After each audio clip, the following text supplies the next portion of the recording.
情报：布莱泽奥特曼的武器道具切尔索骑士剑来了。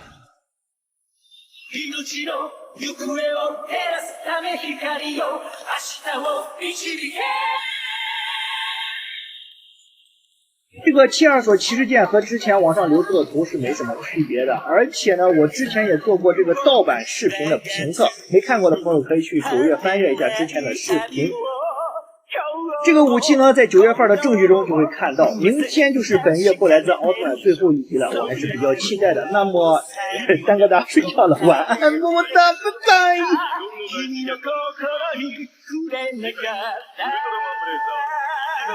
一人じゃないから胸に抱いた希望を掲げ共に走り出してゆける諦めないことを強さと呼んで